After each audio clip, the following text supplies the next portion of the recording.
Welcome! Now I can show you how to mute sound effects in Warhammer Speed Freeks game. Firstly, you should click on the gear icon to open the main menu. Then choose Settings and choose Audio here. This is the second item in the graphics main menu or in the settings main menu. So then just scroll down and here you can find sound effects. You can disable it. So if you mute sound effects, if here you will have on, it means that you mute all sound effects. But you can change the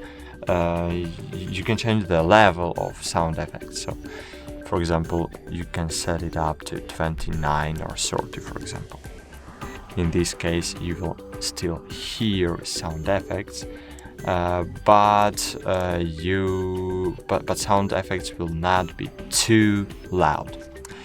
So don't forget to click on space button to save changes and click escape to go back to the lobby.